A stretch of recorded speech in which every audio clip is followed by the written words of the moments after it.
Hi there, global families. It's me, Barry Schaub. I'm here to help you with Pick My Kid. Specifically, if you're watching this video, then we're going to go through the health screening. And now remember, if you have a child who's coming into the building, you must complete the health screen the morning before they come into school. Not doing so will put a little bit of a delay on both your morning as well as your students because they will not be allowed to remain in the classroom or enter the classroom without you doing the health screening first. It's just a great policy and a great practice to make sure that we can all remain open and we can have the students in the building for as long as possible. So I'm going to walk you through the process right now. In order to do the health screen, you first should have registered in Pick My Kid.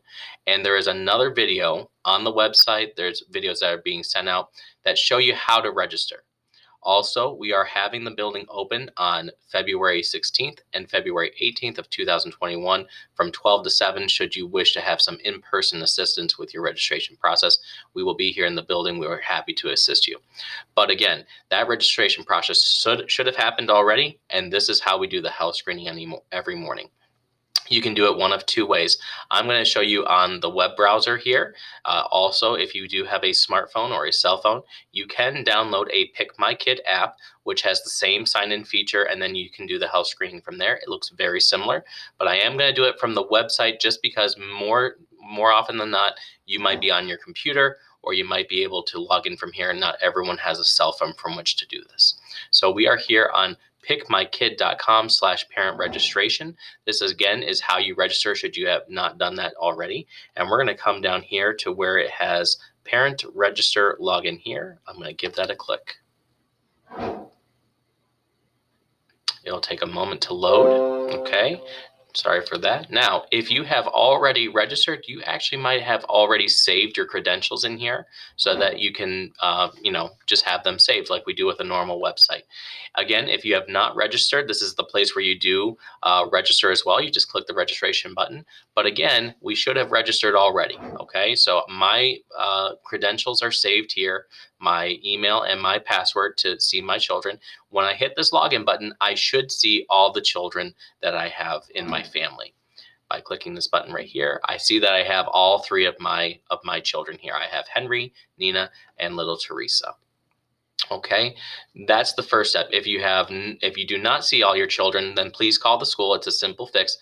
It's likely that the information on the Pick My Kid website just does not match your information. All right, but we're going to do the health screening. And right here, whether you're on the phone or you're on the website, there is a little blue button that does say check in. That is the health screening right there. We would click on that. All right, and we come to this new one. This is my pretend name, John Smith, and here are my three children. Now I have to do a health screen for all three. The reason why is because each child is different, but we have made the health screen quite simple. And after you get into the groove of it, you'll see that it goes by pretty quickly. Henry Smith will be my first one. I simply click on the check mark to get started. Essentially, you're going to agree to two statements, okay? If you've done any kind of health screening before to enter a building or a medical facility, you might be very familiar with what we're about to ask you. The first question is just making sure that everything in the question is true. If it is true, you say, yes, everything about my child is true, and I know that I need this to be true in order to enter the building. If not, if something in this statement is not true, something above is not true, and my child will be staying home, I will call the school, and the school's number is right there to give you more information. So again, as we read through this, if this is something that's not true about your child, then you have to select no, your child should not be coming in that day. Again, this is for the safety and health of all of our students at the building. So the following statements are true. My child has a temperature less than 100 degrees. My child and everyone living in the same household as my child have not had the symptoms that we know are possibly related to COVID-19. Fever, chills, muscle and body aches, cough, congestion, runny nose, sore throat, shortness of breath, difficulty breathing, headache, a new loss of taste or smell, nausea, vomiting, or diarrhea within the last 14 days. Again, you might be very familiar with this question. These are the typical symptoms that we look for when we're trying to see if someone has COVID-19. And if we have any of those symptoms, we really cannot be in the building that day.